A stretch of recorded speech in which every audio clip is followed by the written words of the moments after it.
feeling cold against your skin. Running through the chaos, letting all the sin.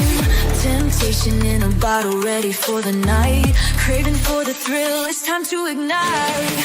Dark desires burning bright, echoes in the dead of night. No retreat, no looking back on this heart attack. Hey, ladies and gentlemen, how are you? Good to be back. Hey, I'm sorry we were not here yesterday. We had a court day yesterday, which I attended a hearing in the city for Gregory Lynn. I had to head into the city for that, and he is applying for bail. So Gregory Lynn, if you remember him, he is the man who is accused. We have to go back to accused. He is accused of killing the two elderly campers a few years ago. He had a big trial about 18 months ago, and it was, as the appeals court put it, not great. Not great. They had a lot of problems. There was a lot of procedural type things that weren't followed correctly, and it's ended up that he will now go to trial for that charge again. They're gonna do it again. So I went to court yesterday, sat in court, listened to this new application for bail. And some of the big points out of it yesterday was that um, his legal team believes it is unfair to sort of make him wait as long as he might have to go back to trial. Now, they're saying that they should take into account sort of how long he's already been in jail, and they should look at that because he may not be a guilty man, or so to speak, in a way. He might win his new trial. He's maintained his innocence all the way through, and there will be a decision on the bail next week. So yesterday in court, it became pretty evident that we weren't going to get a decision on that bail application. Yesterday, it was going to have to wait. Judge reserved his decision. That is Justice Beach, and Justice Beach said that he's got a few things to go through, wants to have a look at everything in totality, and will hand down a decision next week. So we'll find out next week whether Gregory Lynn will go free, leading up to his retrial at some point. And there was a few different timings thrown around in court. Nothing is set in stone at this point. His legal team's like, hey, it could be 2026, 2027. The prosecution's like, oh, maybe it could be done next year. So, I mean, not next year, this year sometime. So there's a little bit of obviously two different stories here. And the way they described it was exceptional circumstances that Gregory Lynn has been placed in through no fault of his own, including that he had been in custody for a very long period of time. I can't remember exactly, I don't have my notes right in front of me. I think they were talking something like 300 days in custody. I gotta think that's not right. I can't remember. I'll have a look in a second. But they were saying that there's sort of a cliff that has been dealt with in the courts of law in Victoria before, where there's a certain time period where they consider it unfair to the accused person that they're just sitting around um, in custody. And that's sort of what they're pushing for. They're saying, hey, look, he was already on remand waiting for the trial the first time. Now he's won his appeal and he'll have to wait a specific amount of time until he can go back to that trial and have that charge revisited. So if you ask me, his legal team has already won half their battle. They got their appeal, they won it, and now they're going to have to see whether they can one get this appeal going, get the stakes that they want through the appeal, and two, then go to trial, head to trial, and see what happens there. See what happens. We'll have to wait and see. We'll have to wait and see. Next week, we'll get a decision on his bail application, and I will let you know. I will be there. I will be at the court. I think I'll be at the court in person for that one, and I'll let you know as soon as I know. As soon as I get an answer to whether Gregory Lynn will go on bail before his trial. Um,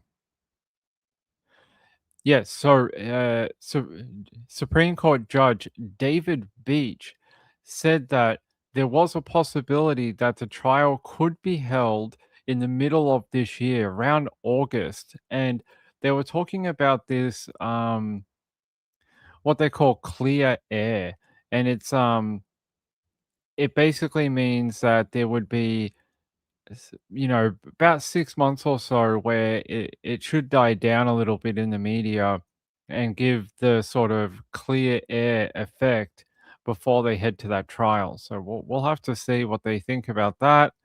Um, I just want to see here.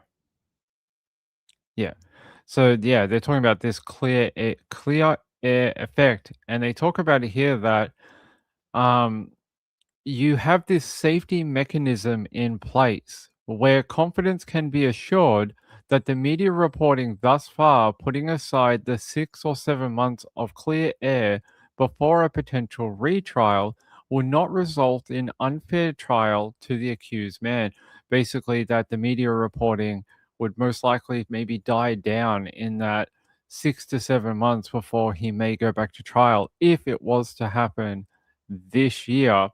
And yeah, so they're saying that they believe there's no risk of damaging his retrial within the media because there should be that gap. So we'll see. We'll see what happens. I will go back to court next week. I will tell you what happens. Be on my Twitter because that's probably where I'm gonna when I hear it in court, that's probably where I'm gonna write it, and I'll get it to you as soon as I have it. And then I will do a live show as soon as I can get to my computer. As soon as I can get to my computer, I will tell you in person. All right. So that's your Gregory Lynn update, and we'll see. We'll see what happens. We'll see what time we may go to trial. Is it going to be this year? Is it going to be in a couple of years? Don't know, but the courts sort of like it to happen as soon as possible. If they can fit it in, if there's a judge who can take it, they will go. They will get it done because they don't want people sitting around. Whether Gregory Lynn gets bail or doesn't get bail, it doesn't matter. They don't want to have people waiting long periods of time if they don't have to. So yeah, if we can get it done this year, it may go sometime. I think they were talking like sometime maybe July, maybe August. So we'll see if they book in a date. If they do, I'll let you know. But the defense did say that sensational and explosive media coverage related to Mr. Lin meant a fair trial could not be held this year or next year. He cannot possibly be thought to have a fair trial in the near future. And that's in relation to that clear air. This is where that clear air sort of mechanism came up. The prosecution was saying, well, that's not sort of true. We're going to have at least half a year of clear air before we ever hit a trial. So they're sort of, each side, Gregory Lynn's team, they're like, that's not long enough. It'd have to be at least a couple of years of the media dying down on their reporting before we head to trial. and the prosecution saying, well, the law sort of says 6 months is the range that is normally quoted within the legal circles. 6 months of clear air. So next week, I don't know what day it is. What day was it again? I uh, hold on. Yeah, next Thursday. So next Thursday in the morning, um, a decision will be handed down on that one. So I will let you know as soon as I hear it in court, and we will go from there. I don't think we'll get a trial date next week. We may get more of a harder indication of when, depending on the decision, depending on if he gets bail or not, that might influence when that trial may take place. There may be concessions given on either side. We'll have to wait and see. So that is your update with Gregory Lynn. The interesting thing is, they also said in court that he would be going to, if he was to be given bail, that he would be going to stay with his adult son, his adult child, which was interesting. That was a. I'm just trying to find my quote for it here. Yes. So Gregory Lynn's legal. His name is Mr. Dan. He's a barrister. He said his client would have a stable residence if given bail and would live at his son's home while on bail. He also said Gregory Lynn has a tight family unit. He's got a role to play in that family unit. His legal team also said Gregory Lynn would also have the support of his wife, who together would mark their 22nd wedding anniversary on Saturday, so tomorrow. And they're also saying Gregory Lynn's son would put up his life savings and equity in his home in order to guarantee bail for his dad. He also said his client was a vulnerable person in custody and had been moved to an isolation unit for a period of time. And we talked about those isolation units. Erin Patterson is in a isolation unit, not with Gregory Lynn because she is in a female prison. But yes, Gregory Lynn has been in an isolated situation while in jail during certain points while he's been in there. So there you go. There is your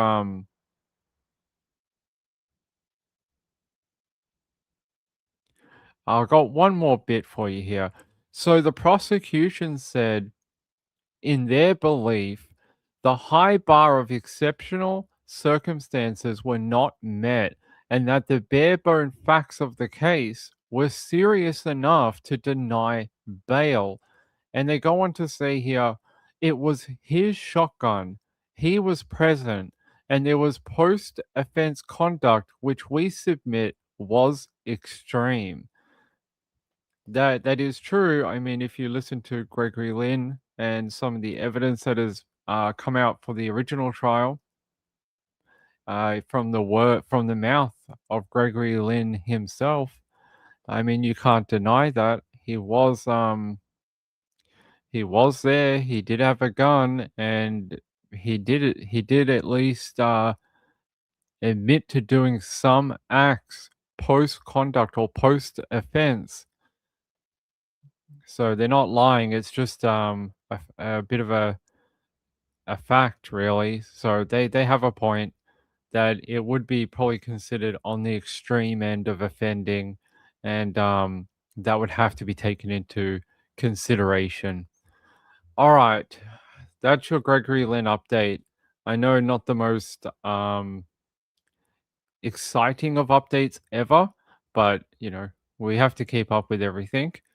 All right, let's talk about this because I want to hear what you guys have to think about what I'm about to tell you. just before I came on air, or just before I was gonna make the show, I don't know if people had seen this, but there is a gambling company in the US called Polymarket and is allowing users to bet on whether her alleged kidnapper will be arrested by Saturday, February 28th, turning an active missing person case into a live gambling contract. Over $188,000 has been staked on the outcome so far, almost double the $100,000 the FBI offered as a reward for information for Nancy Guthrie. And they're saying here, betting about the outcome of an elderly woman's kidnapping is stomach turning and insensitive. Even if you think prediction markets are useful in other contexts, for most people, this is instantly crosses a bright red line. They're saying here, as of Thursday, polymarket traders were pricing the chance of an arrest by February 28 at just 2%, down sharply from 57% earlier this month.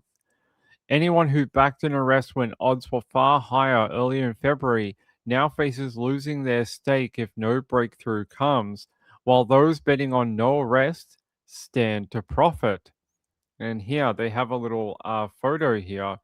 I don't know if I've ever heard of this type of thing happening in a live case. I'm not sure I've ever heard of someone betting on an outcome. I was trying to see if they did it for the I was trying to remember if they did it for Aaron Patterson, but I don't think so. I don't think they did. So tell me what you think. Are you someone who would actually put money, not even just on Nancy Guthrie? Just think of any case, Rex Heuermann, chances of a conviction, do some sort of multi-way bet that he gets convicted on all the charges. Is that something that you would ever consider in your lifetime to put money down on either the arrest or a conviction of someone in a high profile case? I would be interested to know your opinions. Linux said disgusting and raises upteen ethical conflicts. Well, it's interesting because I think, if I remember correctly, Polymarket is not based in the USA. So I wonder if they are beholden to US policy or not. I'm pretty sure, let me check. I'm pretty sure they're an overseas company.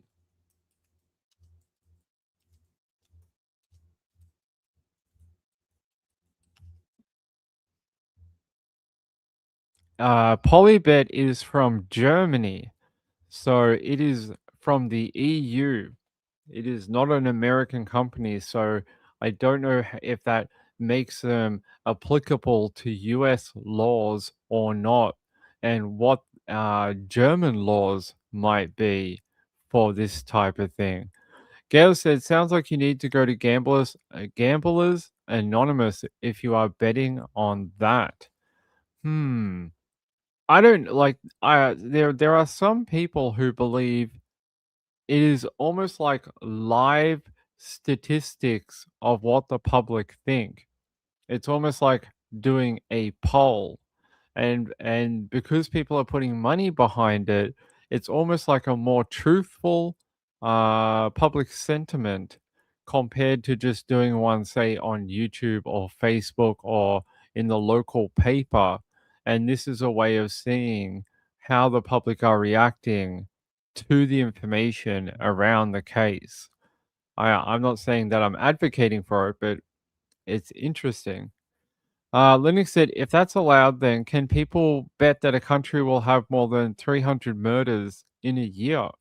I don't know if they have that kind of prop bet or not. I'm not sure. Woman has still said, I don't waste my money on stuff like that. Plus, it is unethical and immoral. Yes, it is. It has some ethical dilemmas and definitely some moral dilemmas too. I mean, you'd have to be okay with betting that a woman is basically gonna be dead or, um, something like that, which is you wouldn't wanna wish on anyone. Chipmunk said the dark web has probably been doing crap like that forever. That is possible, but it's not in the public domain. The dark web is only there for people who want to go there or know how to get there or need to be there for some reason. The clear air internet is here for everyone, so this is way more visible than the dark web. Uh, yeah, let's see. Hey, Betsy. Betsy's here. Okay, guys, hold on.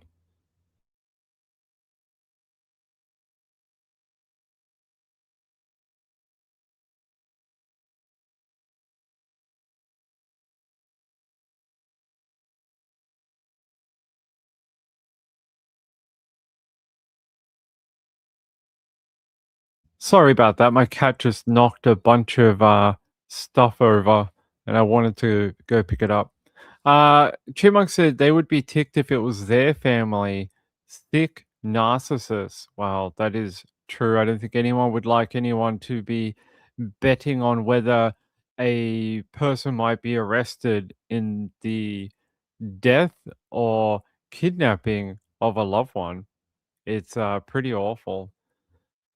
Linux said, "Now we have murder Hunger Games. Get rich, seeing if the kidnapped person makes it till Monday." The Nancy Guthrie kidnapping has a ton of money circulating it.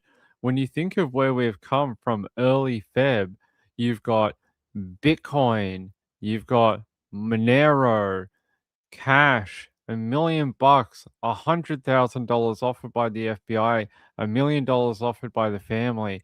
You've got those bitcoins mentioned in those ransom notes, and there is a ton of money circulating. And now we have live betting on an outcome for Nancy Guthrie's kidnapper. Montana said, "I think some people just gamble on just about anything. Seems to be an addiction." They do say it is an addiction.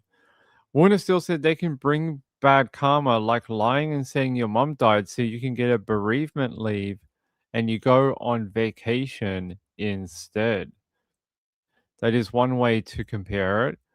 Chipmunk said taking a poll is one thing, but trying to make money off someone else's pain is wrong.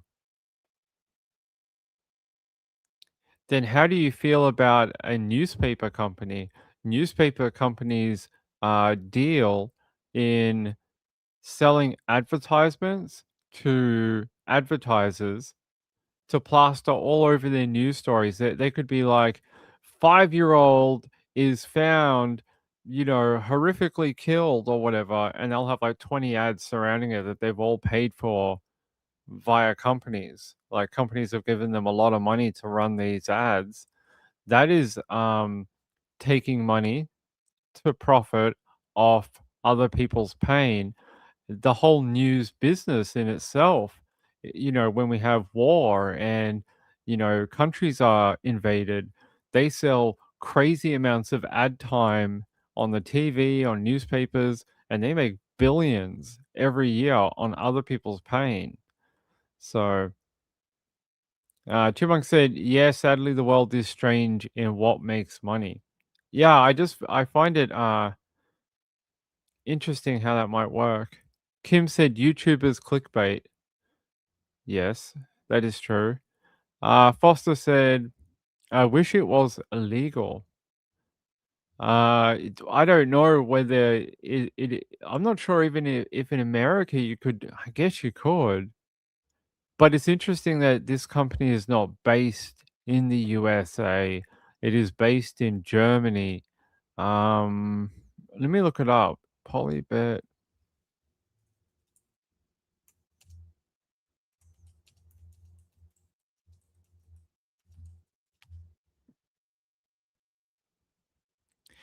As of late 2025, Polymarket is required to abide by US laws and operates as a federally regulated platform after a 2022 settlement with the Commodity Futures Trading Commission, the CFTC, forced the company to block US users. It returned to the US market in late 2025 by acquiring a regulated, licensed entity and ensuring compliance with federal regulatory guardrails. Hmm. I wonder if there would be any pushback by the federal US government for taking prop bets on the kidnapping of Nancy Guthrie. You know, it sounds like Polymarket has had some problems with the government in America over the last few years and only just returned to the US market after basically buying another company to get their US license. So, hmm, I don't know how that might work. If someone submitted a complaint, I wonder what would happen then. All right, let me have a look. Let's have a look. Let's see if they've got the bet live right now. Polymarket. Let's see if it's on the website or have they taken it down.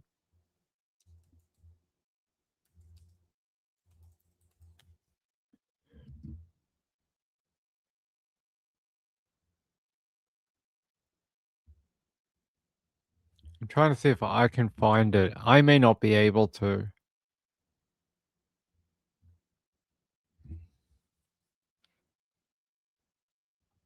I don't know if I can find it. Hmm.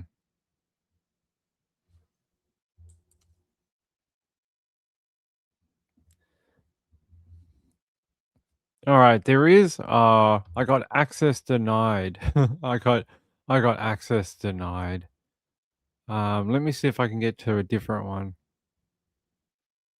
Nope, I got blocked again. Ah, damn it. Okay, I can't see it unfortunately. And when I go to 1xBet, which is quite a big one of the big companies, it says access denied. So not for Australians, but it looks like it is still current. It is still current. It is there. Yeah, it looks like it is still there. Hey Kelly, how are you? Yeah, it looks like I can't get to it because I'm a Australian, and in Australia, you know, we're not allowed to do anything like that. Our nanny state government doesn't let us, you know, to do anything. Let's see.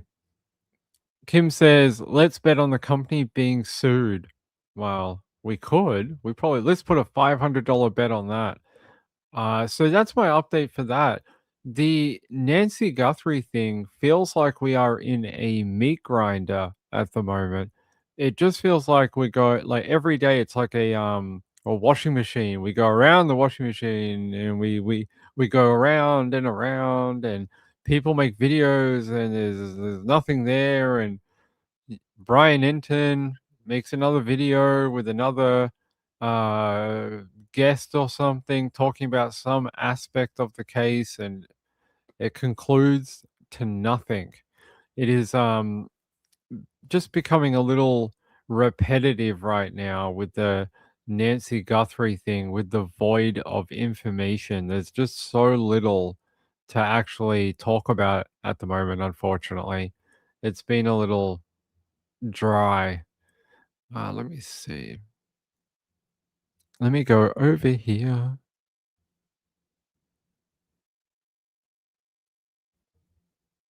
I think about the biggest thing I saw in the last 24 hours, which was the authorities had gone back to the property, and now they're saying Nancy Guthrie's home has been processed and been available to the family. Well, I'm glad, you know, they might want to hold someone's 50th birthday there. I'm glad it's available to the family. What else do they say?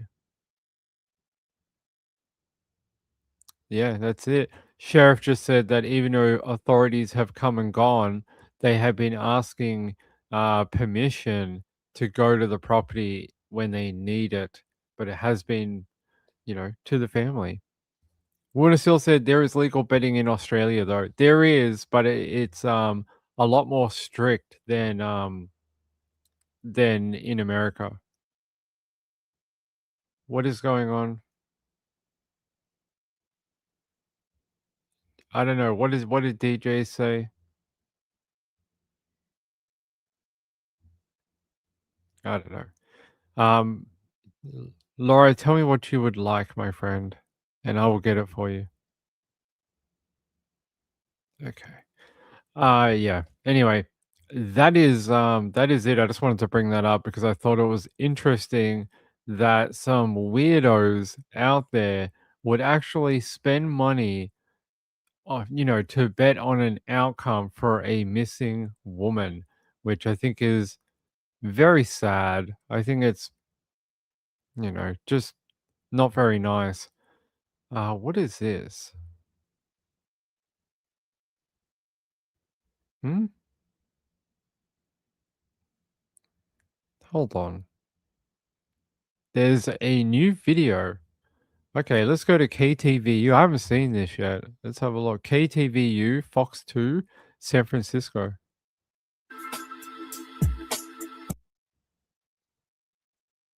For a group called Parents Supporting Teachers. Right after the FBI. Nancy Guthrie, who disappeared from her Tucson area home 26 days ago. This footage was taken by a ring camera on the property of Elias and Danielle Strategoulis, a short distance away from Guthrie's house. It shows 12 cars passing between the hours of midnight and 6 a.m. on the morning of February 1st, the day Guthrie disappeared. Some of the activity took place around 2:30 a.m. That's roughly the same time authorities say the 84-year-old's pacemaker device last synced with her iPhone. Also today, the FBI told Fox News it has moved some of its operation in the Guthrie search up to its Phoenix office. The Bureau says its footprint on the ground in Tucson will remain the same. FBI officials say they were at Guthrie's home yesterday as part of a process to turn the house back over to the family. Today's show host Savannah Guthrie announced this week her family is offering a $1 million reward for information leading to her mother's recovery. Well, when the FBI released images taken from Guthrie's doorbell. All right, I want to have a look here. Let's go back.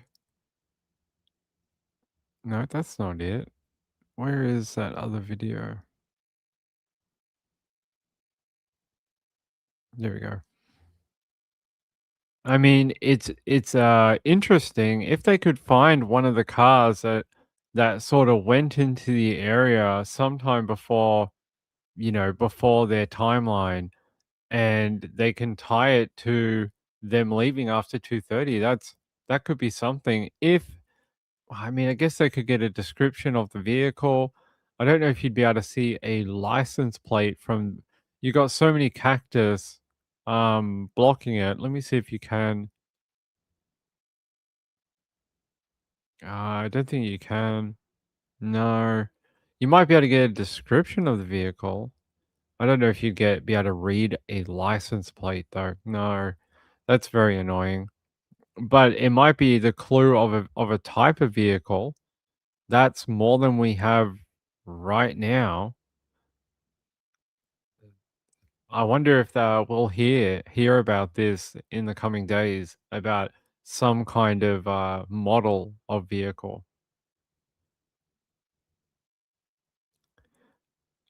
Ah, okay. We'll have to see. We'll have to see. Brian Enton has a short clip with the one car. I think they said it was on when we looked at it. Yeah. Pacemaker device last synced with her iPhone. Also Yeah, let's go back a little bit. They did mention which car it was. This footage was taken by a ring camera on the property of Elias and Danielle Strategoulis, a short distance away from Guthrie's house.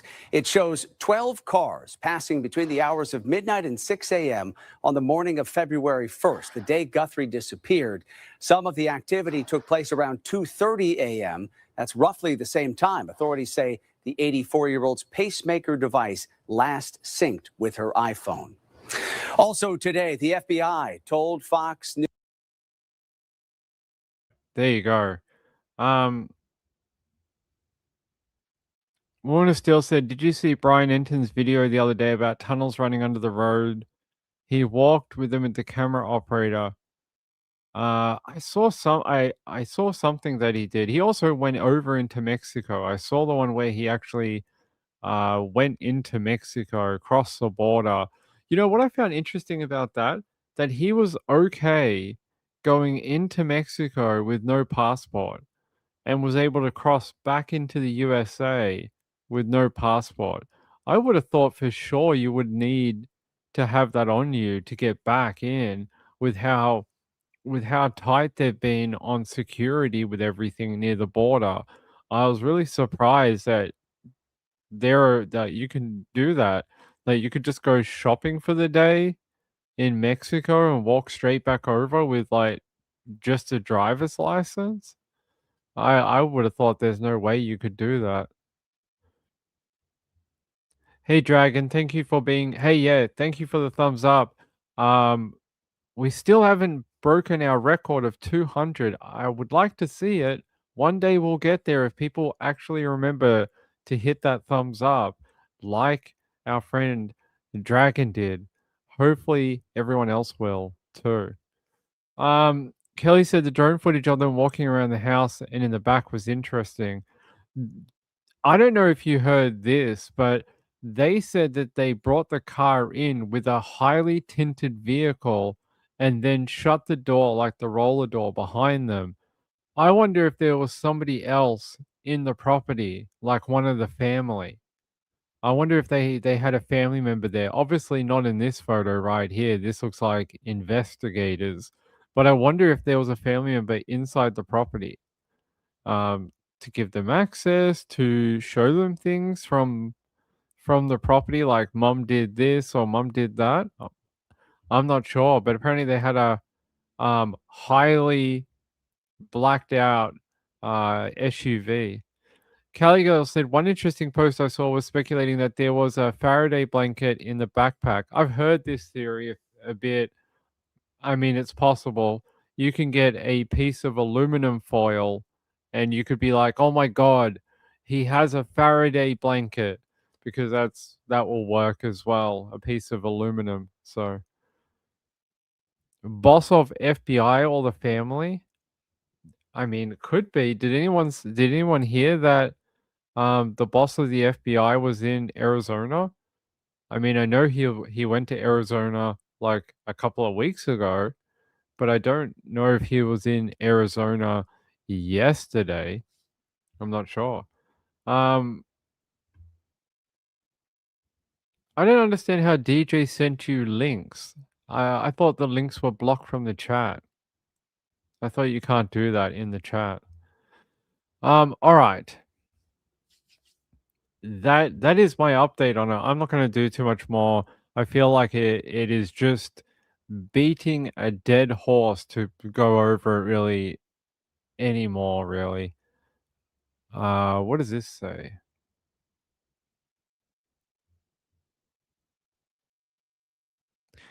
The FBI has concluded that recently surfaced video from the morning of Nancy Guthrie's abduction is a dead end. Fox News shared on February 26 a previously unseen video from the morning when Nancy went missing, and they're saying that the FBI has already analyzed the video and concluded that the area where the cars were driving and the entrance and the exit point show that the vehicles are not associated with the kidnapping.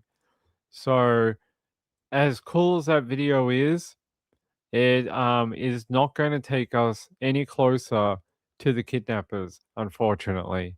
It sounds like they have already gone through it, and it's not the droids we are looking for. Not the droids we are looking for. Lisa, thank you for the super sticker. I appreciate it. I do. I really do. Um all through this Nancy Guthrie thing, I feel like people have forgotten about this channel, and they're just like, here, channel with like 5 million viewers. That I'll take my donation that you'll never see. JDR said Nancy has written a lot about her views. She was also on the morning show. She was. I also saw a thing today that said Nancy, no, not Nancy, Savannah is actually going to go back to TV as early as next week. I don't know if that would be something that would you even say that's a good idea for her to go back on the morning show? I feel like she would become like a circus animal, and people would just tune in like to witness her like she's some sort of freak show. I don't know. I think maybe it's too early to go back on national TV every day. I mean, obviously it's a decision for her, the network, and her family and things like that, but I don't know. To go back to her job, the quote I have is that she feels like there's nothing else she can do in Arizona and that she needs to go back to her family in New York and go back to her TV family too. Um, yeah. Hey Denim, how are you? Did you see the Brian Enton show tonight of the Masked Man of the Masked Man? Tonight of the man arrested in front of Nancy's house. He alluded to knowing who has her. Let's have a look. I can't use anything from Brian Enton.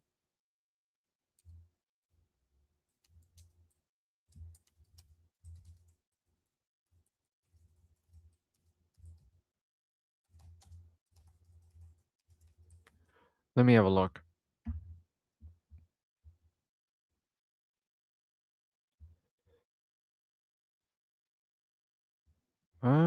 4 hours ago from Brian.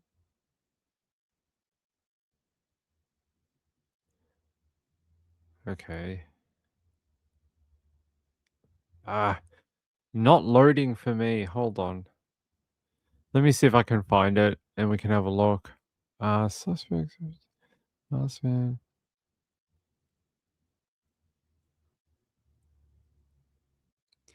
Let's go like the last hour.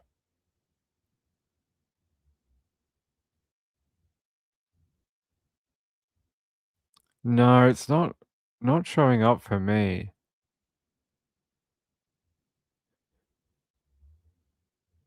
No, it's not. I don't know why it's not showing up to me. Oh my God. The New York Times. The New York Times, what are you trying to say to me? You have been blocked from the New York Times because we suspect that you're a robot. I mean, I think they have uncovered my identity. I am really a cyborg. I mean, that is my cover is blown. How did this how did this happen? How did I get to this point? I've been keeping it from you for years that I'm a robot. That's a really strange thing to tell someone. Um, that's like accusing someone to be a dolphin. You're like, "Hey, you can't come into this website. We think you're a dolphin. No dolphins allowed." Denim says, "Let us hear your best robot voice." You're hearing it right now. See how close to a human it is? It's amazing. Lindy said, "Ha, I knew it." That's right. You turned me into the New York Times. Oh my God. They're going to come and send me a nasty letter. I mean, that's the most serious thing that can happen. Let me see. I'll have to watch the Brian Enton thing later, but I don't see it unfortunately on my side. If that is I feel like there's a lot of people within the Nancy Guthrie investigation, online, true crime, all this type of thing. There's a lot of people trying to insert themselves into the investigation. Like I told you the other day, according to the sheriff and some other police that are working on it, their tip line is being bombarded with people who are psychics.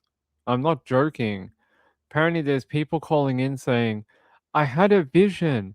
I see Nancy across the border in Tijuana." Like it is, they are getting tons and tons of it. And then they had an FBI. They had an. I think it was Coffin Dapper. They had her on, I think, and she was saying that the FBI and other law enforcement struggle with people who call in about these visions. And she said that in her time working with the FBI, she had never seen one lead to either a body, a person, or lead to an arrest, which I thought was interesting.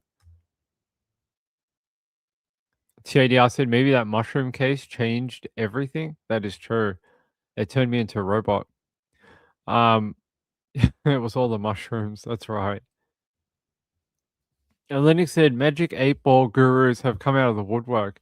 You know, the other night on YouTube, I was like clicking around trying to find something to watch while I was eating dinner. And there was a lady, I'm not going to tell you who she is or whatever, but she was on and hold on, sorry. She was on talking to her camera with like the cards and the ball and things like that. And she's like, "I can hear Nancy." And I was like, "Can you?" And she's like, "I hear her voice telling everyone to not give up. She's telling me she's getting a feeling that people are giving up on her." And I'm like, "What kind of conversations do you have with like people?" And I'm like, "What do you mean give up? If you're speaking to her, doesn't that mean she's dead?" And then she's trying to say all these things like, "The police know who my killers is." She was basically saying that Nancy was saying that the cops knew who had done it and that we all needn't worry that much because the cops were on the right track. And I was like, if you're speaking to Nancy, why won't she just tell you what happened? Why do the people who talk to you through the visions always give you the runaround? Why won't they just be like, "Hey, it was that guy. His name's Robert. He lives at 425 whatever street," instead of being like all these other topics. I'm like, if I was a dead person and I was talking to someone as a spirit and I had been murdered or hurt, I'm not going to use the finite amount of time that they seem to have these connections to be like, "Can you do a public service announcement for me and tell people not to give up on me?" It's like I would just tell them who did it and then be like, "Go get that guy, avenge my death, avenge me. People of the world, listen to this like YouTube and avenge me." So was she near water? No, she was under a tree. No, no, they didn't say that. But yeah, yeah, she was on. I just typed in Nancy Guthrie to see if there was any other updates, and this girl was like the only live stream on at must have been about 5 a.m. in the morning. And yeah, she was saying stuff like that. And Nancy was telling everyone not to give up and that the police know who killed her or whatever. And I was like, we ain't gonna give up, but if she's not alive, I'm not sure what you expect us to do. I mean, we'll bring her home if we can. Chipmunk says, "See, you're not a robot." That is true. Kim says, "We have a chipmunk here." Oh, not the chipmunks. Sean said, "Magic happens, sticker on her bumper and crystals on her rearview mirror." Hey, I'm all for people who like the if you like the tarot or you like to go to those dead fairs or whatever and you like to make your own soap and buy lots of crystals and have your house smell like incense all the time. No worries. That is great. I think it's great to be individual and have something that speaks to you. I think that's part of being human. But I just don't get the relation to true crime. I mean, if you want to do the tarots and you think it tells you about you or your life or something, and you think it helps provide guidance or something, great. I'm all for it. I just don't like when it weaves into true crime a little bit. I feel like there's been so many times it has given people false hope, and I feel like sometimes that's cruel. It's cruel to give a family false hope and tell them like, "Oh, I spoke to Nancy and she says she's gonna be coming home. You guys are gonna figure it out." That's so wrong, and it's really hurtful because what if you're wrong?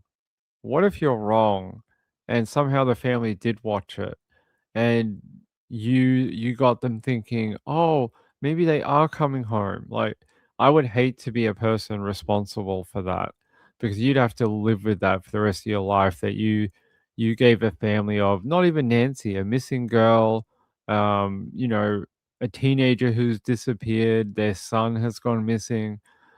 I wouldn't want to live with that on my conscience. Uh, Kelly said, "I don't like the scamming ones." That's like 90% of them.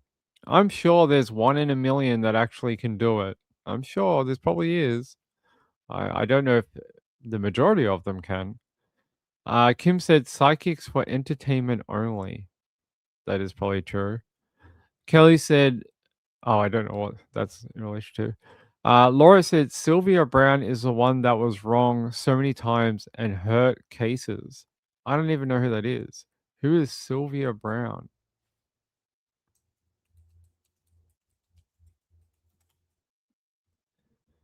Oh, the lady from the TV. Yeah, yeah, yeah. I know who this is now. Yes, I do know who that lady is. I don't know her, but I know that she was really big on TV at one point, and um, I know that she meddled in a really big whose missing case was it? There was a missing child, and she meddled in the case and was actually speaking to the family on her show or something. And she was saying things like, "Oh, she's telling me she's coming home," or something. It was yeah, it was really bad. And then they found out, like, they were dead or something like that. I can't remember, but she was basically the opposite of what actually happened, and it really hurt the family. Because I think the mom, if I'm remembering correctly, the mom was really into it, and she had a lot of respect for her and, like, wanted to talk to her about it. There's a documentary, I remember watching it a little while ago. Actually, I might find it. Hold on. So we can all have the same information. There was a documentary that came out a while ago. I want to say it was on Canadian um Canadian TV. There was one that was talking about her history.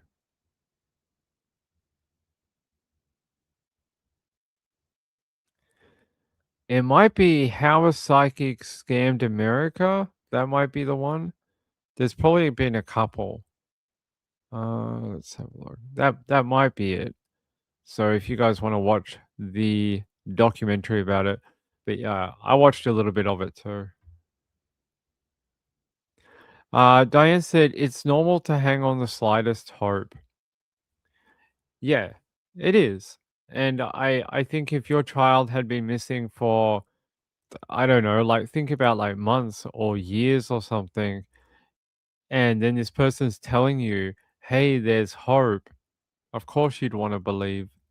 James Randi, yes, James Randi had $1 million challenge for anyone who was psychic who could demonstrate their abilities in a scientific test.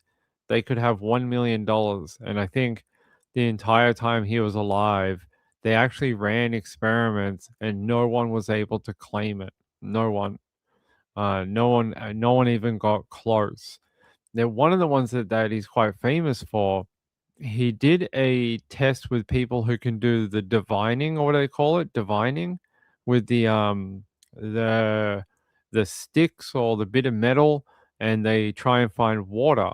And like when they cross, there's water or whatever. He set up like a whole thing that had pipes underground that had water in it, and they could modify it, and no one got it. No one could tell them where the water was. Interesting. I Hate Morning says Amanda Berry's mum was told she was dead. That's right. It was that one. Thank you. I Hate Morning. It was that one. Was told she was dead, but she was being held hostage. Unfortunately, her mum died before Amanda got free from captivity. I think that's a really good example. And from the highest level, this lady was on TV for decades. And I don't know what that would have done to Amanda's mum.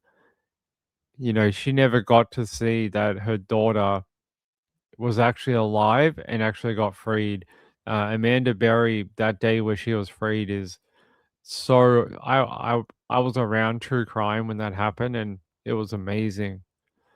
Kelly said, "Oh, that actually works, the rods." Wow.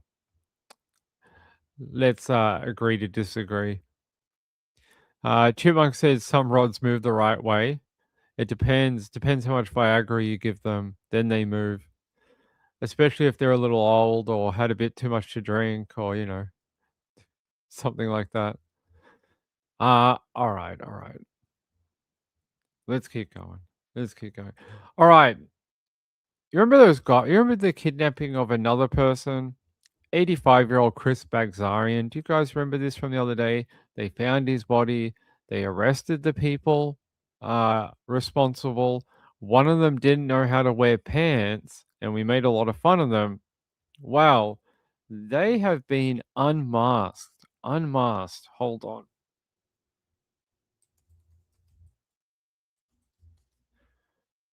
Oh, here. Okay. Let me take you out to this update. The two of the accused have now faced court, and there's a little bit more background on these two guys who apparently kidnapped an 85-year-old, held him hostage, tortured him, and eventually allegedly killed him. Wearing the same clothes they were arrested in, 29-year-old Gerard Andrews and 24-year-old Daniel Stevens were beamed into Blacktown local court on a video link. Police! They've been in custody for just over a day since police raids at their homes in Kenthurst and Castle Hill, accused of involvement in the kidnapping and murder of grandfather Chris Bagzarian. It's a tragic incident. There's no doubt that this would have had an effect on the community. It's not lost on me the sensitive nature on this particular matter for the victim's family. Both men face charges of murder and kidnapping with intent to ransom. 85-year-old Mr. Bagzarian was seen on CCTV being bundled into an SUV outside his North Ryde home nearly 2 weeks ago, in what police say was a case of mistaken identity. His body was found near a golf club at Pitttown on Tuesday. Mr. Andrews' lawyer said he'd read court documents detailing the police allegations against his client and called them horrific. Certainly, from what I can gather, my client was no mastermind. Mr. Stevens' lawyer told the court his client needed medication while in custody to treat a case of shingles. On the video link, the 24-year-old defendant told the magistrate he's not contagious anymore, but hadn't showered in 24 hours and needed a generic antiviral. I have spoken to him, and I've... As someone who knows quite a lot about shingles, because Mrs. Ping got shingles before she turned 40, and it's an awful thing to have happen, and it's really painful. I can tell you a number of things. He's too young. The antiviral will not work. He is way too young for it. The antiviral only really works on people who are over 50, and anyone under than that, it doesn't actually do anything. The other thing is, yeah, shingles at like that age is really, really weird and very, very scarce. Mrs. Ping still on her back has marks from where the shingles were, and it's almost like scar tissue because when you touch it, she can't feel it. It's almost like there's no nerve there anymore because the shingles destroyed it.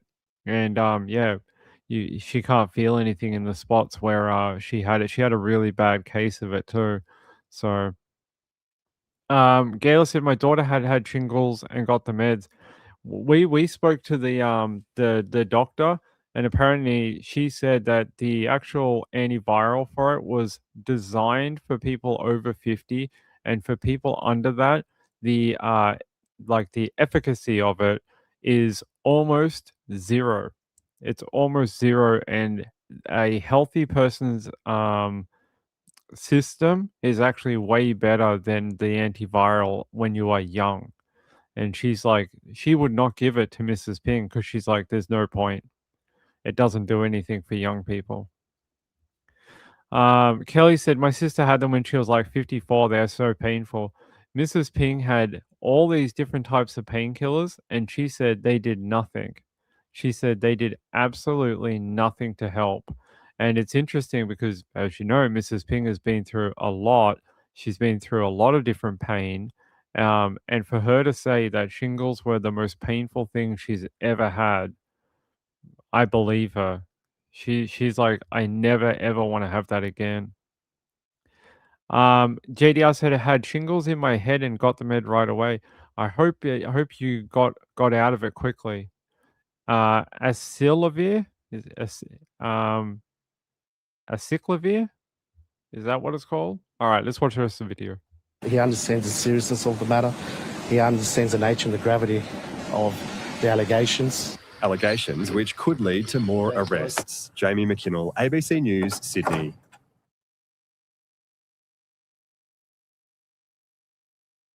I like how in that video how they said, my client is not a mastermind.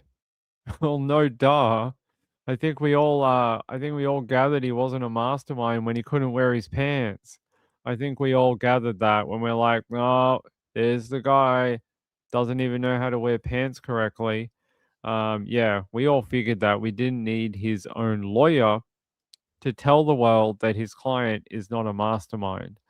We'll have to see what happens with these two dorks, but there's a lot of questions about why did they get involved with it? Because these guys, some of them were private school educated and almost like a world away from kidnapping people and taking them hostage and killing people. I want to show you some of the background for it. Is this it? Yeah, here it is. Daniel Stevens is one of them. There's a photo of him. And I'll show you. We'll go through. There's the other one. Jared Andrews is the other guy.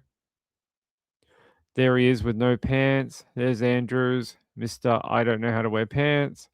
There was a photo of them with their private school uniform, which was interesting.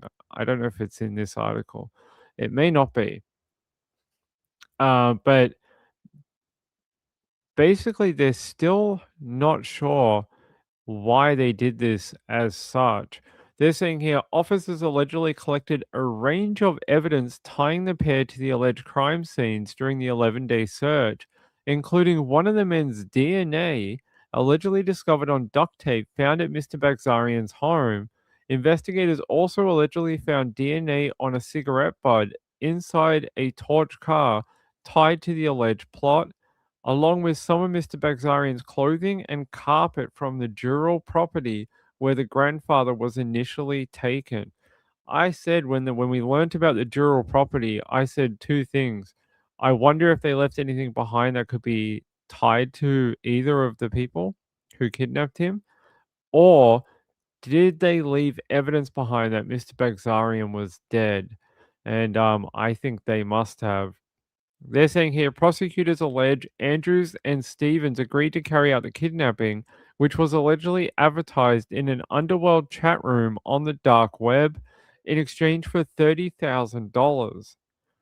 Police allege the pair disposed of alleged evidence in a charity bin in the suburb of Kellyville and at a park in Castle Hill. They're very clever, aren't they? Don't dispose of it in an actual bin where it'll go to landfill. No, no, no. Donate your evidence to charity. Those bins get checked all the time. How dumb are you? Why would you not put it in a dumpster at like a shopping center when no one would ever look for it. Wow. You know, they say my client is not a mastermind. Definitely seems like it. They're saying here Andrews appeared first on screen from custody in the same tatty Gucci shirt he wore when police humiliated him when they arrested him with his jeans around his ankles. He hung his head before speaking just one word in court when the magistrate asked him, "Can you see me on screen, Mr. Andrews?" And he replied, "Yes." Neither of them applied for bail. And they're saying here, yeah, my client is not a mastermind.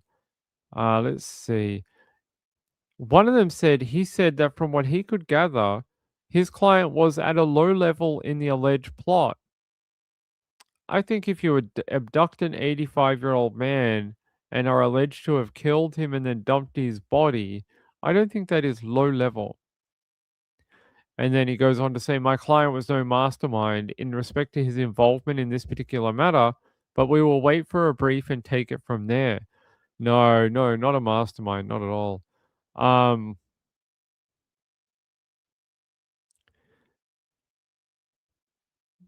by the way, it's interesting. He says here, they talk about the shingles. It's just an antiviral. The shingles is not contagious anymore. It's just that he hasn't showered. Actually, as long as he still has the blisters on his body, he is contagious. So I don't know who's been telling him he's not contagious. But if you're in that much pain, you've still got the blisters, and you need the antiviral, which won't work for him, um, then he is still contagious. We were told that. So Mrs. Ping actually had to go get a iron transfusion, and the doctor saw her sort of squirming around, and they're like, "What's wrong? Why are you acting like that?" And she's like, "Oh, I've had this rash like under my arm for a couple of days." And the doctor's like, "Let me have a look at it." And he's like, "Aha, congratulations. You have shingles." And he's like, "We cannot give you the iron transfusion while you are contagious." So there you go. He is probably most likely contagious. What are they saying here? Apparently, they're not going to be making any further comment as the matter is now before the court. Both men were denied bail with their matters adjourned to April 17 at Penrith Local Court. So this will now wind its way through the courtroom. I suspect that there may be more arrests to come because from what we know, there's at least 3 people involved. They've found 2 of them. I think they are still looking for a third person. They also tried to use Pig Latin to talk to each other and obscure their language. They're saying here the duo also allegedly spoke in Pig Latin to discuss the alleged plot, a secret code often used by children. Well done, as if no one in the world knows how to speak Pig Latin. Well done. Aren't you clever? You're like, no one will ever be able to decipher what we're talking about. We're like CIA spies. Um, all right, you bloody weirdos. How, these guys are not masterminds. I think that someone has to put that on a t-shirt, and when they go to court, they should wear that in court and say, these men are not masterminds. That is for sure. The fact that they picked up this job on the dark web for $30,000. They don't know Mr. Bagzarian, but we know that's the wrong guy. So they went online, accepted a hit job, went and abducted the wrong guy, took him, tried to contact the guy they were trying to pressurize. That guy's like, "Who are you? That's not my dad." And then they've decided to do this. They're idiots. What did they think the guy who contracted them for the hit was going to pay them the $30,000 even though they got the wrong guy?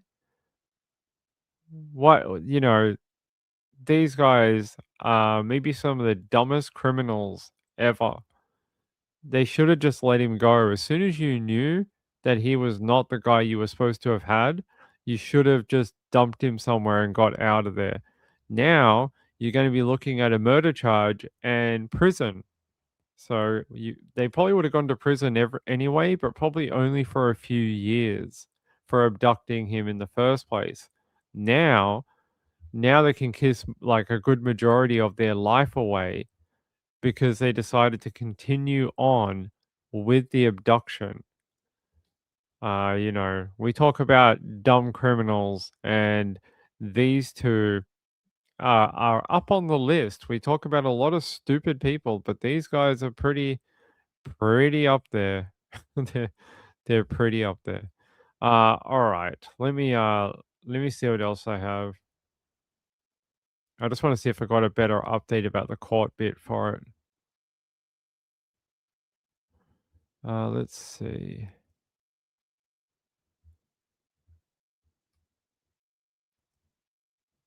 Uh,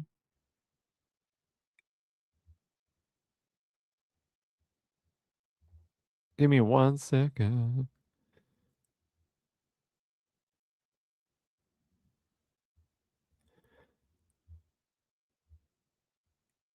All right. I'll play one more video just for people who didn't see what happened yesterday. No, that's not it. God, we're having a great day today.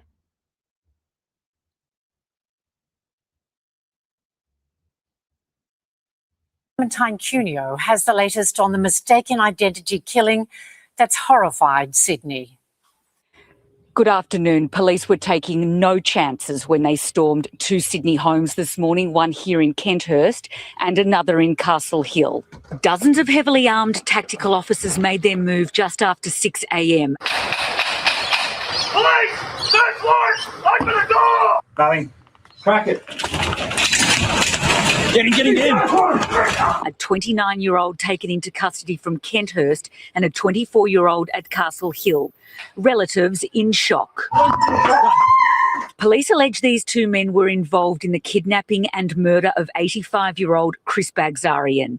They allege the pair acted as part of a joint criminal enterprise. Detectives seized electronic devices, clothing and other items that will suggest link to the to the kidnapping and murder of Mr Bagzarian. The arrests came less than 24 hours after Mr Bagzarian's remains were found dumped beside a golf course at Pitttown. Forensic testing overnight confirming the remains did belong to the kidnapped grandfather. His family today reacting to the arrests, saying they welcomed the news. I can only imagine what that family has gone through over the last few weeks. I want them to know that the people of New South Wales are with them during this difficult time. Police say more arrests are likely as their investigation is not over. We know that there's others involved. Although we celebrate small wins, we know there's a lot more to go. We'll have the full story, including more details about the police case against these two men, in our bulletin tonight at 6 p.m. I like when they busted down that door. They were like ready to take their head off. When the Raptor squad comes to your home, you should be worried. There you go. You can see he's wearing the jacket and it says Raptor Police. This is like their elite organized crime unit, and they are not people you want to mess with. Well, there we go. Hold on, guys.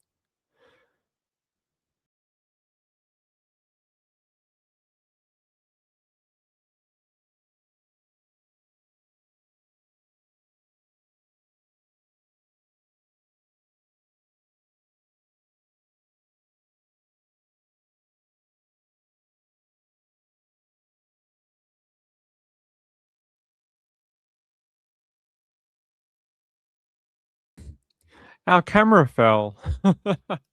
Our camera decided to fall halfway through. Our old sign is right here, the one that fell down. It's like just here. So you guys got to get a old look at our old sign that used to hang up right there. Yeah. So there you go. Hey, what is going on?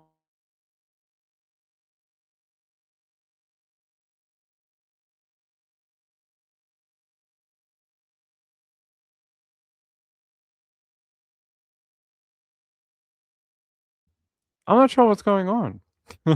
Our camera is just acting bizarre. This stupid thing. Hold on, guys. What the It's got a life of it's got a mind of its own, apparently. What the hell is it doing? What is going on? I've never seen this camera act like this. It's acting like it's going, like, opposite. How weird. What? Guys, hold on. Hold on.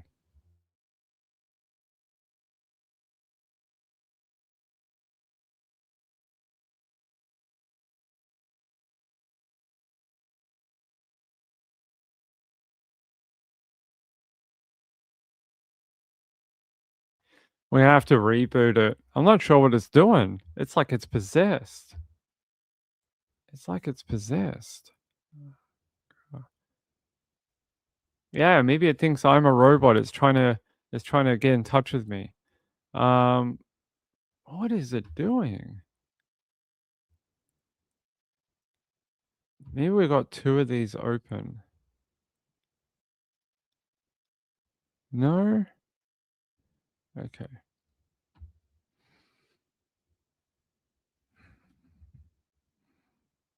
Oh. There we go.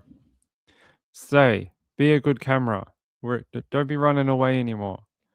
It's acting really strange. I'm not sure what's going on. It just took on a life of its own. One time it fell, the second time it started spinning in circles. It's I'm gonna keep an eye on you, camera. I don't trust you anymore. I feel like the idiots on the screen. I feel like they're influencing you. I don't think my cats have learned that. You know what my cats have learned? To sleep. They're still sleeping. That was really weird. That was really strange. I have never seen that camera move on its own before. Ever. That was really freaky. It's the psychics. They're coming for my camera. It's the psychics. They're upset at what I said earlier, and now they've come for my camera. Instead of controlling the crystal ball, they're controlling the camera itself. Yeah, it could be a solar storm. I don't think cameras work on solar storms. That was really strange. I don't know what that means. Lori, Daybell is channeling your camera. She might be. She may be in her closet, talking to my camera. Kim said it's because you said you are a robot. If it said maybe it thought it found a friend, possibly. Okay. All right. Let's keep going. I think I got one more big update from America.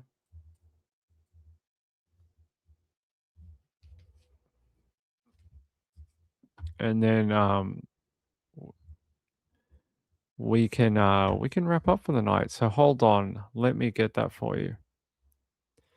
Yeah, I want to go to New York because why not? New York is always interesting. We don't do a lot of stories out of New York, which is strange because come on. We're having one of those days where we're having like tech problems. Let's go here. I want to go to upstate New York because this is a extremely sad story, and I don't know if any of you caught it the other day. Everyone's been so into the Nancy Guthrie thing, but this guy here. Oh, we can play the video. All right, we'll do that. New details and a family tragedy happened Friday in the village of Fort Plain. Police have now identified the two victims found dead inside their home on Clinton Ave as Robert and Mary Robbins, who were husband and wife. Their son, Robert Robbins Jr., has been charged with murder. CBS 6's Brianna Sapardi reports now from Fort Plain with the latest. Neighbors tell me that the Robins mostly kept to themselves and they had only moved here a few years back from California. They also tell me they felt something off about the son, but never imagined something like this happening. Police say when they received the call from dispatch Friday afternoon, they knew this wasn't just another routine call. I need you to start towards Clinton Ave in your village. Have a report of a male stating he killed his parents with a hammer. This was the call law enforcement in Fort Plain received from dispatch Friday afternoon just after 4. Fort Plain Police Sergeant Thomas Scarfile was the first to arrive at the home on 38 Clinton Ave. He saw the suspect in the driveway. When I rolled up to the house, I see an individual, the suspect here. He's on his knees with his hands up. So I immediately jumped out, ran after him, and placed him in the handcuffs and put him in the backseat of my patrol car. The suspect has been identified as 45-year-old Robert Robbins Jr. Inside the home, they found his parents, 78-year-old Robert Robbins and 76-year-old Mary Robbins, dead from blunt force trauma. Did he explain, what happened? What happened inside that house? He explained over dispatch what happened. And to me, when I got him into custody, he didn't say much of anything up until this time. Have you guys established a motive? We have not at this time. No, nothing.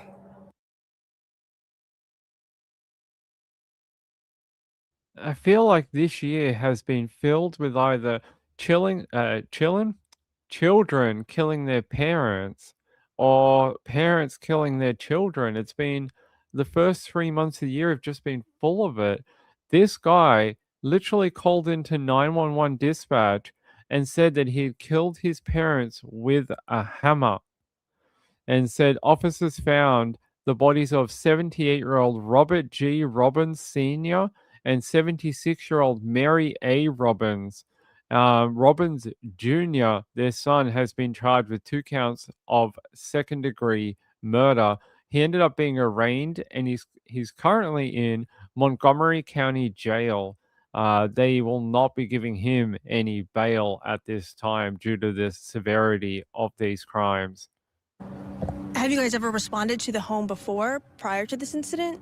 One other time, but for nothing like this. Nothing, even no domestics, nothing like that. Police are only saying that their deaths were, quote, intentional in nature. Robbins Jr., who also lived in the home, has been charged with 2 counts of second-degree murder. What can you share about what led up to the incident? I don't know anything with that. He didn't say anything. And again, that part is still, hopefully we should find out, pretty soon. Mental illness, is that a factor you guys are considering? That's still part of the investigation, so I can't really speak on that part. He was arraigned in the town of Minden Court and remanded to the Montgomery County Jail without bail. Fort Plain police say this is the village's first homicide since 2018. Now, neighbors say they're also concerned about the family's cat, which was believed to be inside the home at the time of the incident. Police say relatives also alerted them. According to the chief, he had officers search the home, but they were unable to find it.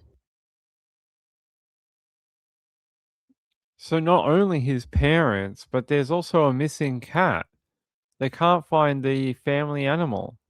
That's pretty sad, and officers went into the home and they can't find it. I'm more concerned about the cat, and I hope they find it, because who else is going to look after the poor thing? Let me see if I can find more images.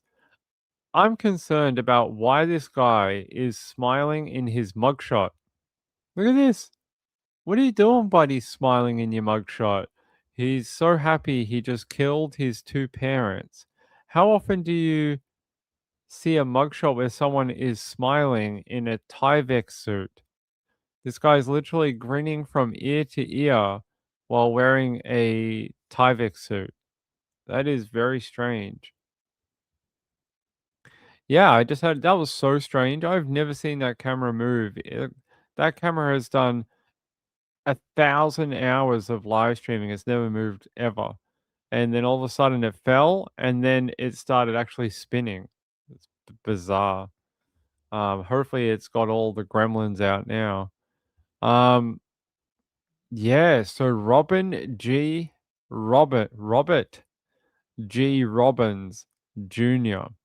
And he's Mr. Smiley that you guys see right now. For what reason that he wanted to kill his parents, I've got no idea. I know the reporter was saying like mental health reasons, but it can't all be mental health reasons. Not everyone that kills someone. I mean, I feel like it's become a catch-all word for anyone who kills someone without a motive. They're like, oh, no obvious motive is probably mental illness. It seems to happen every single time.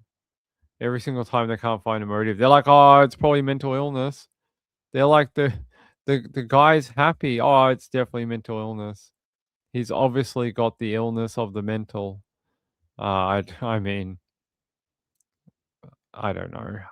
We can't blame everything on mental illness. All right. I think we've got maybe one more if you guys are lucky.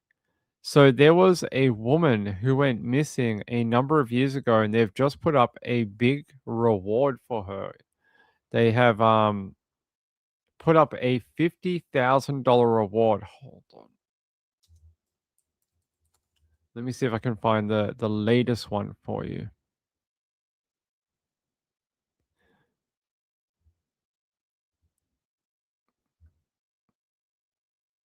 Yes. Let's go to Dallas Fort Worth. Hopefully we get a little video for you to talk about this woman. She's been missing for a number of years now, and now 50 grand if you can try to bring her home. Hopefully this video loads. 4 years since a state trooper found the vehicle of a missing Crowley woman, and still she remains missing. Crowley police say Cynthia Batroy was last seen on February 3rd of 2021 at a Shell gas station in Grandview. A family says that they reported the mother of two and substitute teacher missing after she didn't show up at church as planned. Well, 2 weeks later, on February 15th, a trooper found Batroy's vehicle abandoned along I-35 near Waco. Now, it was in the middle of a historic winter storm, and police say the car's battery was dead, the gas tank empty, and Batroy's purse was gone.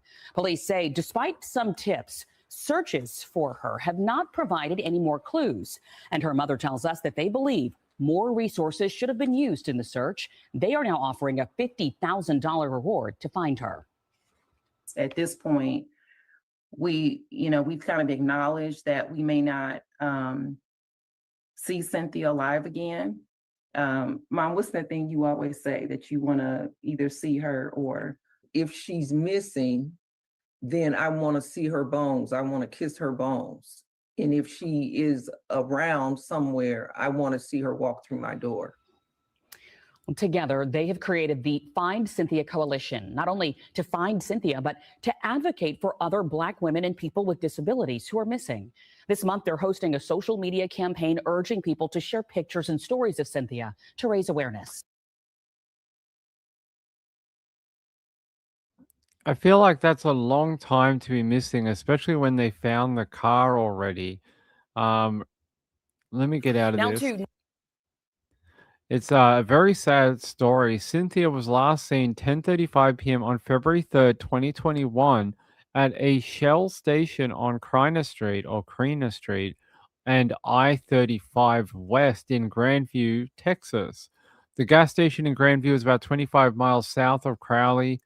They said her family say they reported the mother of two and substitute teacher missing after she didn't show up at church as planned. 2 weeks later, on February 15, a trooper found her vehicle abandoned along I-35 near Waco. It was in the middle of a historic winter storm. Police say the car's battery was dead, the gas tank was empty, and her purse was gone. Almost like someone stole the vehicle and ran it till it ran out. The car battery being dead is concerning. Almost like if it wasn't stolen, almost like she ran out of gas, stayed in the car with the heater on, and eventually ran out of car battery before anyone could find her. And it's possible maybe she went walking for help and succumb to the elements. I mean, it's very possible. The dead battery on the car does not sound good. Here's a photo of her and that vehicle. This is the lady they're trying to find. And I'm just trying to see if we get a photo of where they found the car. Hold on. Because the dead car battery is concerning. Very concerning.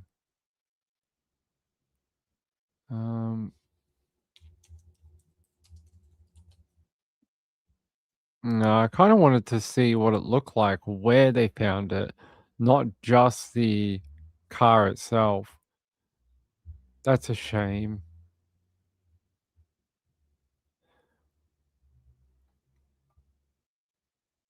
I have a nice photo of her. This is a better photo than what they showed in the media. There's a nice photo of her. Let's have a look.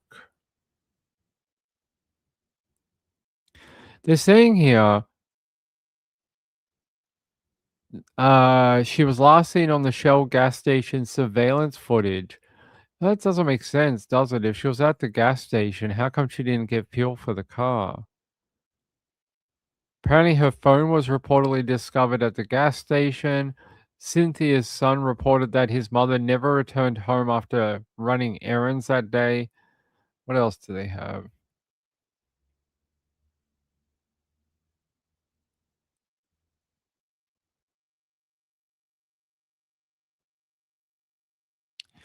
Yeah, she has a website called findsynthia.com. Let's see what they have here.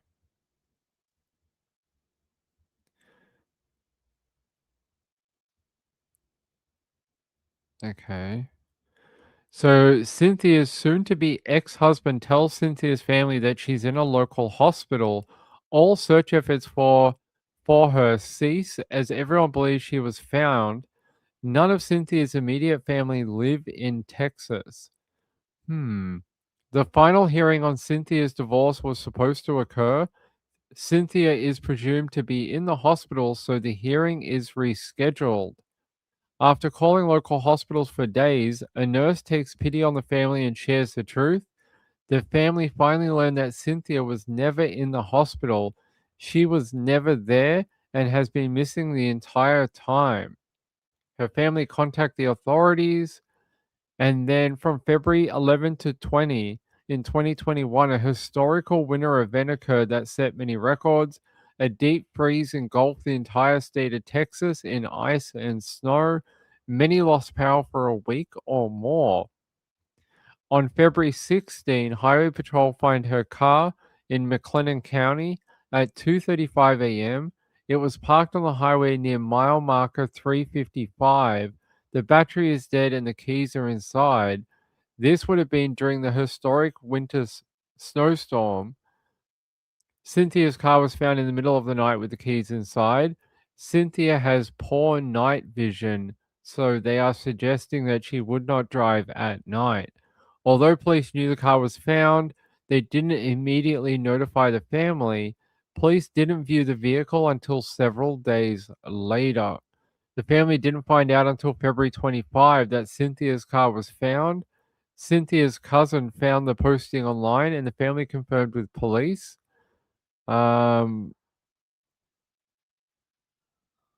Police tell Cynthia's family that they need to put your head around it.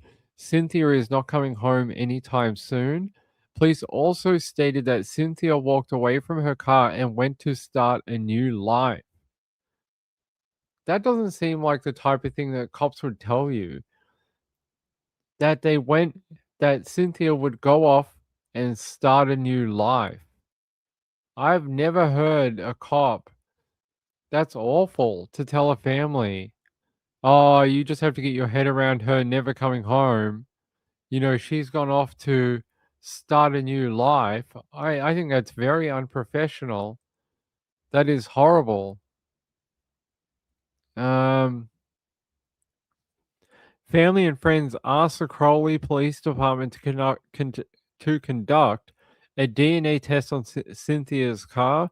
Police stated they dusted for fingerprints but refused to obtain DNA from the car. Police noted that someone appeared to have wiped the car to remove fingerprints. Despite this suspicious behavior, DNA was not taken from the vehicle.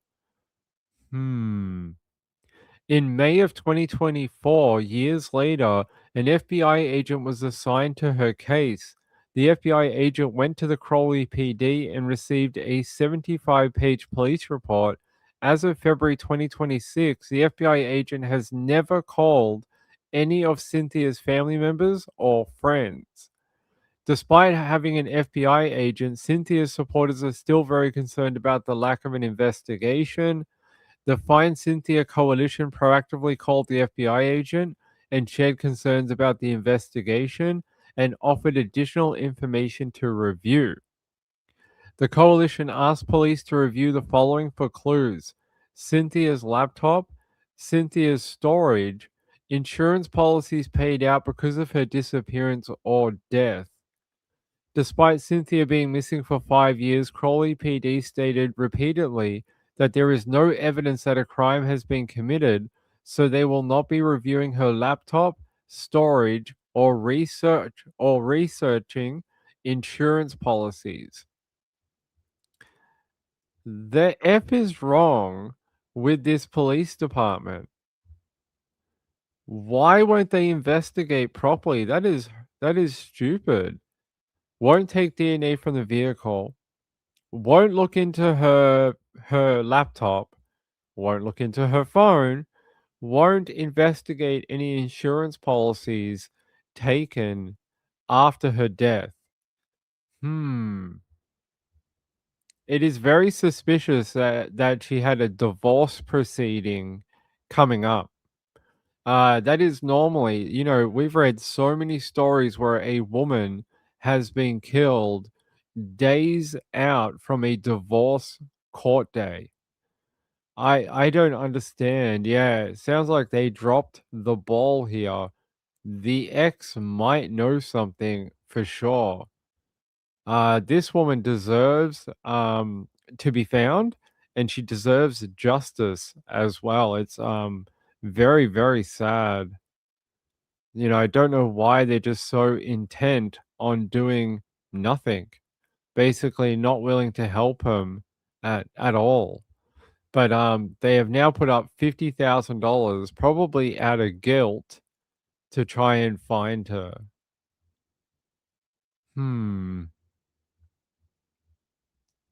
It is very concerning. There's another photo of her. Let's see. So who actually put up the money? Let's have a look.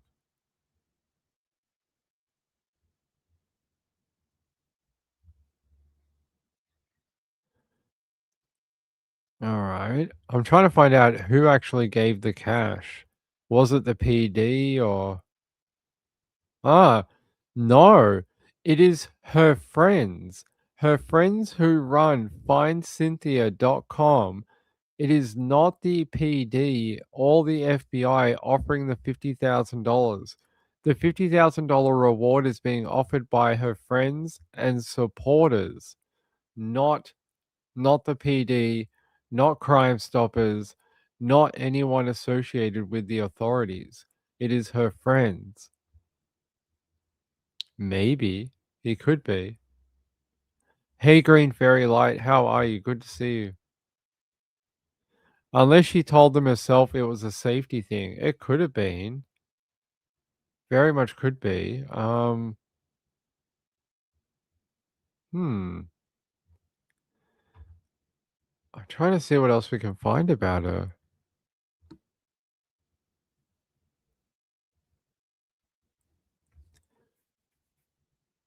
I find it strange that the car had no gas in it and the battery was dead. Those two things don't normally work with each other. The fact, like, if you had the no gas, I could see that. The no petrol or like the no battery, it's like you could have one or the other. Because if she was at a gas station, why would the car have no gas in it? It's almost, yeah, That one's a bit strange. I can see, running out of battery in the cold because your car broke down and you wanted to keep the heater on and then it died from running the heater for hours. But to run out of fuel as well, I need that to be explained a bit more because normally you would run out of one or the other. Marlene said, red flag, the ex said she was in hospital. Yeah, I find that weird too. And that the hospital wouldn't give out any details, even though it was family who were calling. I find that a bit weird as well. Maybe. Danny said the phone was at the gas station. That's what it says, but then the cops said they never found it. So I don't know why it's been reported that her phone was found at the gas station.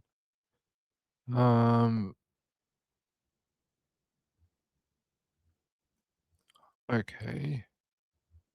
Let me see if I can find out more about the cell phone.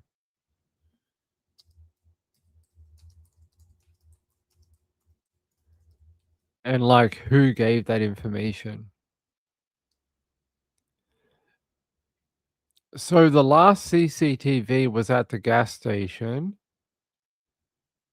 And that's the last sort of CCTV they have of her. That's her last proof of life.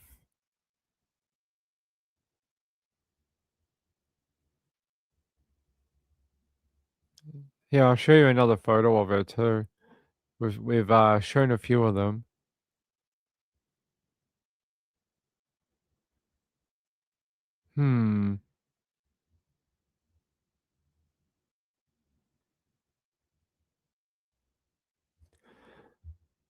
I want to know why from the PD do they think that this is not anything suspicious, and why do they think she ran off and started a new life without telling any of her friends? I get not telling the ex-husband, but why would you not tell your family? Let's see.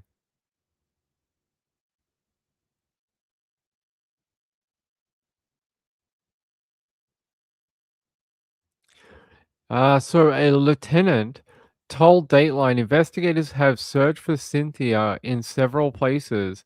They say we searched her house, her car. We used a drone in the area the car was recovered. It's a very rural area, lots of crops, barns, those kinds of things. We also used canines and didn't come up with anything. But according to a family member, they believe her mental health issues have colored the police department's investigation. And they say when black women, specifically in Cynthia's case, demonstrate mental health issues, they're seen like the author of their own demise. Lieutenant Tate says Cynthia's mental health has nothing to do with their investigation process. The problem is that they're saying they don't have any more leads and the case has gone cold. He said any tip that we get is immediately followed up on. Well, that's not true. What about the tips that the family gave in, like the laptop, the insurance policies, DNA testing or swabbing the inside of the car? Those would all be considered tips, right? Why go before the divorce? That is true too. Why not wait till after you're legally separated, then run away for a new life? There's a lot of things here that don't add up. Yeah, I'd be very mad if I was the family. Definitely. Let's go. I'm just trying to see if there's any other comments from the PD.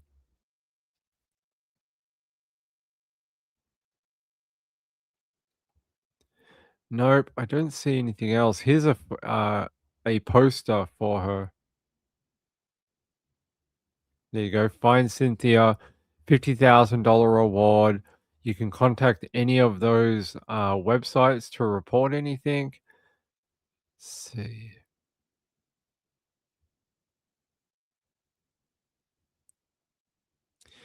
According to both the family and the Crowley PD, the FBI is now also investigating Cynthia's disappearance. But according to the family, they have never spoken to the FBI agent assigned to the case.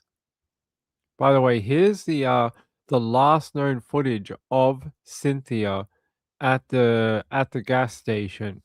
This is her here, and that is the last and only sighting they have of her the night she went missing.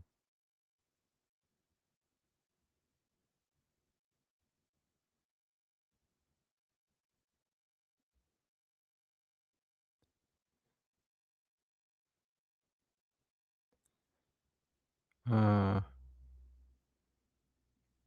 hold on.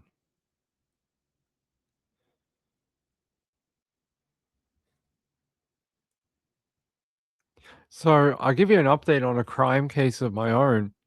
Do you remember Mrs. Ping at her work had a cell phone stolen from her workplace? Mrs. Ping's actually at the police station right now because they found the woman. Mrs. Ping is signing her police statement and going through it with a cop right now. And they're going through it and signing it and adding details. They found the woman. Um, they did not find the phone, but they did find the woman who stole the property from Mrs. Ping's work. So, yeah, they're going to charge her. And yeah, Mrs. Ping's doing her statement to the authorities with the detective as we speak right now. That's what she's doing. So she's at the police station getting that done. Mrs. Ping said she felt bad, but I said, it's your job and you got to do it because, you know, they stole from your work. So I said, don't feel bad. You didn't make the choice to take the phone. And I said, you were trying to help someone who demonstrated that they needed help. So you were doing the kindest thing you could do and you were trying to help them. But instead, they stole from your work and there's nothing else you could do. You had to report it. It's part of the insurance thing. It's part of work policy that you can't just have a phone go missing and do nothing. So she needs help, Mrs. Yeah, I know. She probably does. Yeah. Phone was sold or flung, possibly. Well, actually, Mrs. Ping has access to all sorts of different services. So she could have got a lot of help if she had done the right thing. Colleen said how invading it was. So yeah, I think she's done. Yeah. She said she felt like a bitch for doing it. I said, you're not a bitch for doing your job. So there you go. All right. If Mrs. Ping gets here and she still sees that I'm on this live show, she'll kill me because we have to go to do something for her. And she'll be very mad if I'm not ready. And she's about 10 minutes away. So if it's not too late, can you see if you can find anything on London Randall, a missing 14-year-old in Birmingham, Alabama? London Randall. Okay.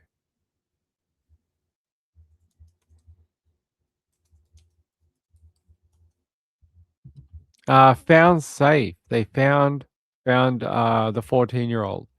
So located and is considered safe. So they're saying here found safe yesterday, and yeah, good news. So you don't have to